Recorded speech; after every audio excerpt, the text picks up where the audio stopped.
Въпросът за семейството, особено когато стои пред избора дали то да е християнско или не християнско, дали изобщо има нехристиянско семейство, е доста сериозен и аз мисля, че възможна е дискусия на тази тема относно това какво е християнското семейство. Ние, понеже църквата е определила този ден в чест на Въведение Богородично, един от най-големите празници, в чест на Богородица, в който Богородица била въведена от своите родители Йоаким и Анна в храма, празнуваме в този ден на християнското семейство, защото отъждествяваме семейството с нашата връзка помежду ни, която благословена от самия Бог, прилича на брак, на единство, което стои пред буквалния смисъл на думата, пред изворите на Господа, от които приема истинските смислени неща, и тези смислени неща са сериозен опит и сила за единение между двамата. Това е опит, в който ние се опитваме да се научим в брака на милосърдие, на търпение, на състрадание и, разбира се, на любов.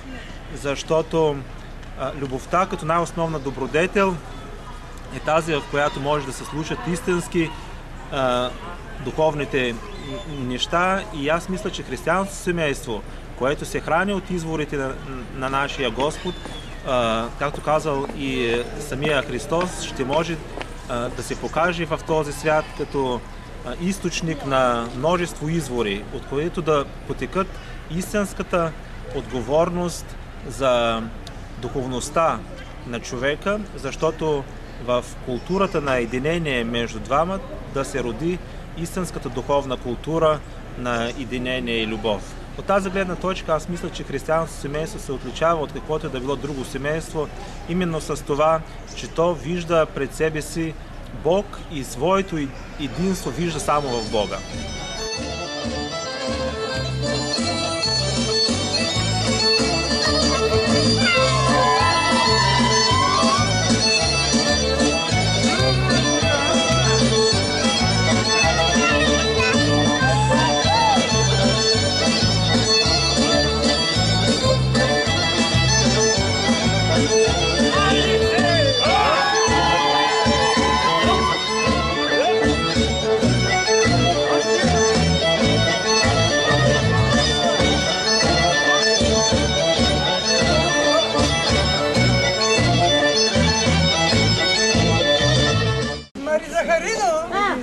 Мари, да ти река една урата.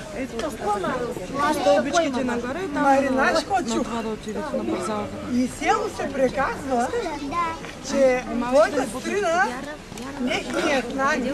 Стрина пиена. Южа от нашата махала е едно момиче, вика се дума. Хубава майка му не е ще. Вечерни съм веселата, с вечерни съм весела, ни топла пита, месила, ни топла пита, месила. Много хора, когато чуват думата седянка, се спомнят за нещо много устаряло вече, а всъщност ние се спомням, че до средата на миналия век, дори до 60-те, 70-те години, седянката е било място, където хората са прикарвали време заедно, и това е било тяхното време за веселие, за общуване, за ръкоделие, в което те да се научат един от друг относно това как се правят едни или други неща. Например, на днешната седянка чух как възрастните учиха младите как се прави кисело зеле.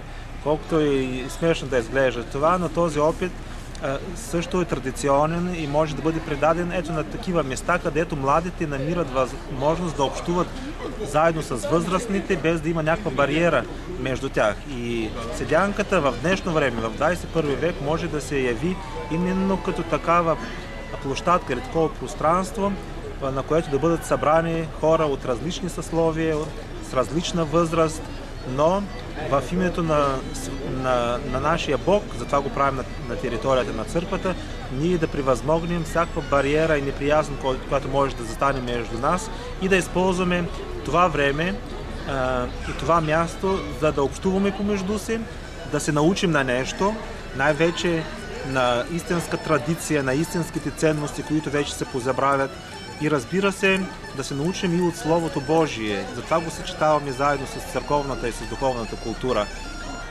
Още повече, че нашата традиционна култура е била вдъхновявана именно от християнската духовна култура.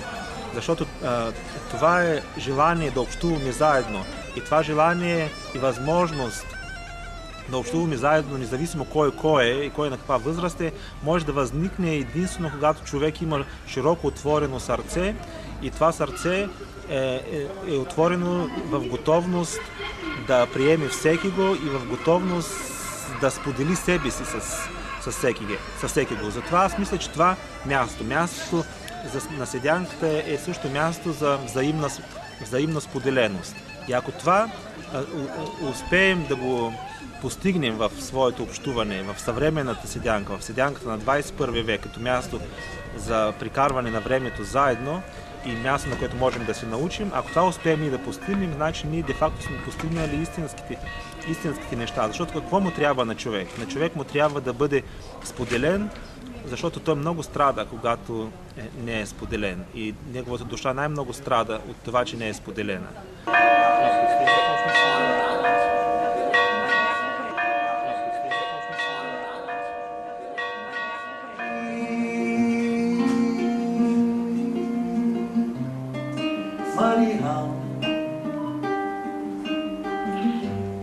Сънуваш ангели, сънуваш дарове, сънуваш падащи звезди.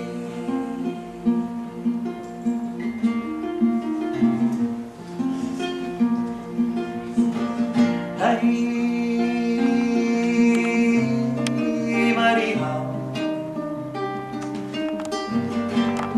дете в лицете ти, очите кладенци, очите облаци. Така било е винаги, нали? Мария, детето те познава, както язовир познава дигата. Както слънцето познава климата, така ще бъде винаги, нали?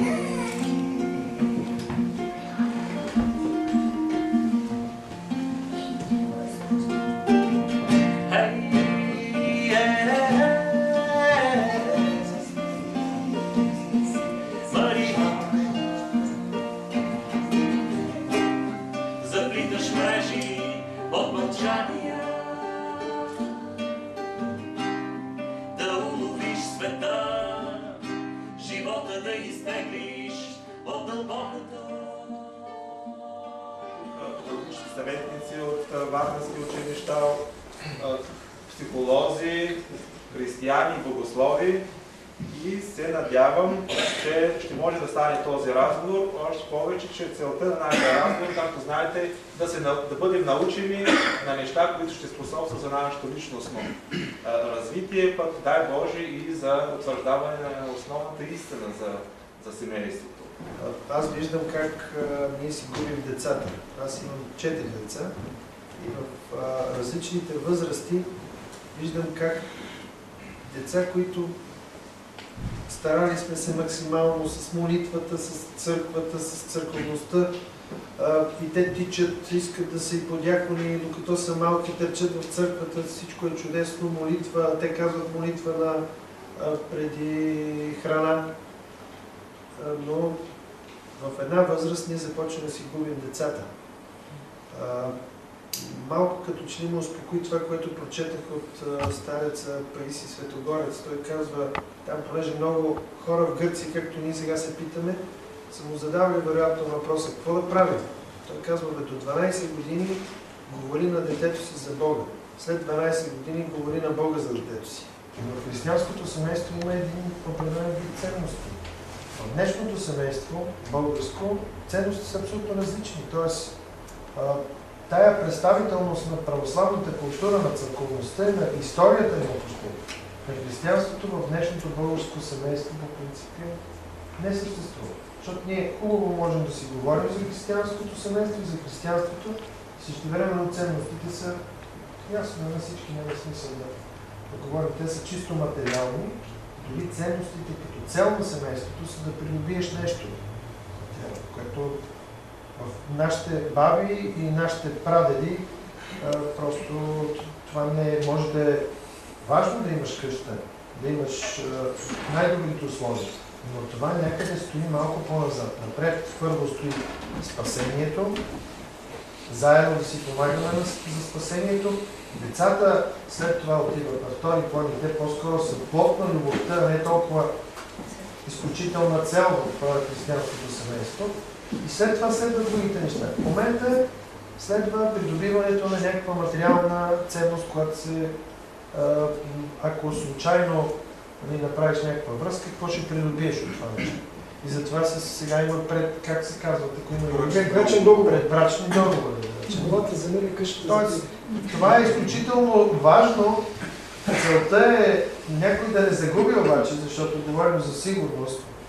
В църквата има вяра, ние се молим, вярваме, надяваме се, обичаме и всичко е напред. А в идеята, да речем, за сигурността в брака е, според мен, до голяма степен, ако търсиш само сигурност, това е липса на вяра. Търсиш хубаво крепостта или огнището, но го търсиш самоцелно. Задължително, за да получиш отсреща. И не се получава винаги. Както Христос е казал, без мене не можете да правите нищо. Така че преди всичко, за да има култура, трябва да има духовност. Няма ли духовност? Няма ли тази общество, преди всичко в човека, да се изгради като личност, да общува с Бога, молитвата. Той да е подготвен по този начин. И когато две такива личности се срещнат в име Божие, ето трите неща да са съвместими. Действително, те да направят една обител.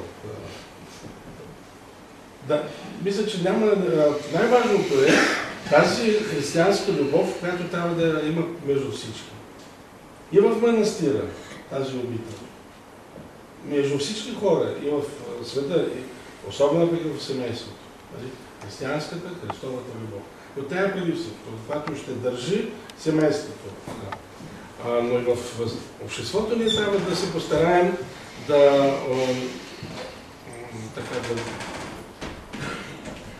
да има съзнанието, че първо човек трябва да се изгради като християнин. Той не е ли изграден като християнин, не може да бъде никакъв друг добър общественик, политик, държавен деец, и свещеник, и владика, ако той не е изграден като личност.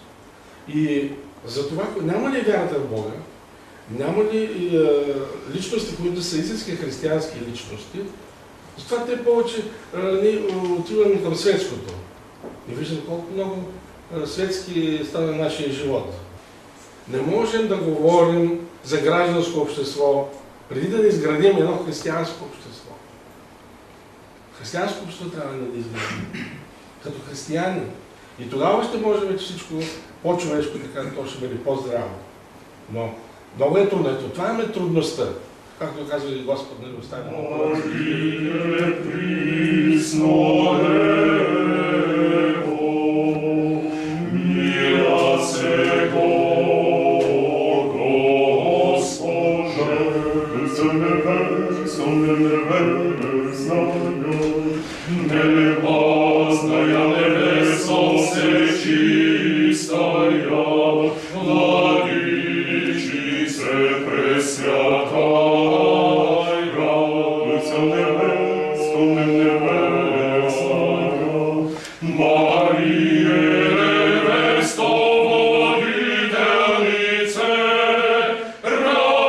Radosti nasza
обаче те си имат кваса от време още точно така. И те си го поддържат един път в годината, месец с царевично брашно, с обикновено брашно, с всичко, с младо вино такова, дето сега кипи, с още сумата неща и правят голямото сто. 24 часа го премесват, остават го и най-накрая е такива ги смачкат ги в ръката си, е така като хлябче става, маничък хляб все едно и ги остават да съхнат на сянка.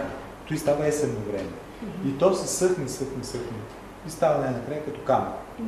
И това нещо трае една година. Те правят стотици. И всеки път като меси, тя се взима такова, разтваря си го, да се шутне, да тръгне наново да работи и почва да меси хляба и с едно тя знае колко трябва да умеси брашно.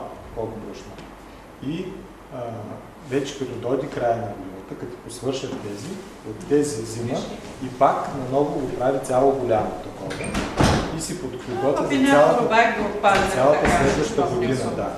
И интересно, аз във Варна в Шаба обиколих всичките хора, възрастните хора. Майка ми вика, слагаше маичка.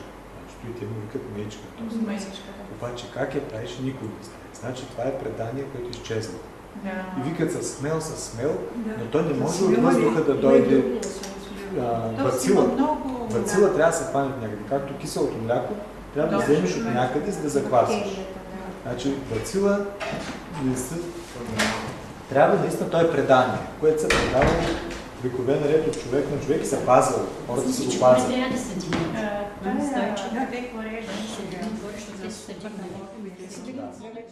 Трапезата е място, в което от най-ранно време хората са събирали и в чест на празниците, но и в делниците. Празничната трапеза е тази, която е място за благодарност на Бога. Например, древните юдеи, когато са събирали на трапезата в празнични дни, главата на масата, най-стария в къщата, старейшината, от името на всички е въздигал молитва към Господа за благодарност за всичко и благославял храната. И по този начин трапезата, която е започнала с благодарност към Господа, е продължавала във взаимно общуване, когато заедно са седели на масата. И тук въпросът, кой може да седи заедно на масата? Само тези, които нямат нищо помежду си, никаква неприязън. Тоест хората, които ти приемаш и хората, с които ти си готов да споделиш своята трапеза. Така както Христос е бил готов да сподели своята трапеза дори с предатели си на тайната вечеря. Като казал, че ще ме предаде този, който сега ще натопи залъка си заедно с мен в блюдото. Той бил готов дори своите врагове да приеме. Ние, когато не винаги имаме такава готовност да споделим себе си, дори с най-близките си хора на трапезата, можем тук да ревизираме себе си пред този голям въпрос. Как аз стоя на трапезата на живота, например? Дали аз, ако тъжествим, разбира се, живота с трапеза, дали аз съм готов да приемам хората? Дали аз имам готовност да седна с тях на една маса и да не се срамувам да им гледам в очите? От тази гледна точка християнството е подиело тази традиция на живота като трапеза и своето централно богослужение. Литургията нарича Евхаристия като благодарност, която се изразява именно в трапезата Господне. Като продължение на тайната вечеря, ние се събираме, за да едем заедно от тялото и кръвта на Исус Христос, които самия Той, както на тайната вечеря, Христос ни преподава хляба като свое тяло и виното като своята кръв, приломени и пролети за опрощаване на нашите грехове и за живот вечен, който Христос ни подарява. И затова литургията като трапеза е място наистина, където ние трябва да идваме именно с тази нагласа, да приемем всеки го, да опростим на всеки го, да сме готови да пригърнем и да целунем всеки го, както е било в ранната църква, когато християните по време на литургията се разменяли целувки в знак на братската любов и в знак на това, че те наистина стоят като синове Божии пред своя Отец Небесен, а помежду си като брата и сестри в Господа и Спасителя наш Исус Христос.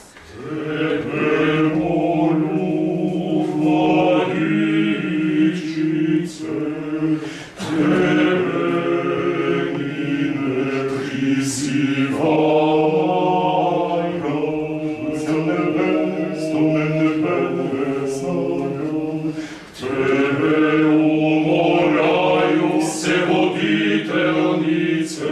Христос.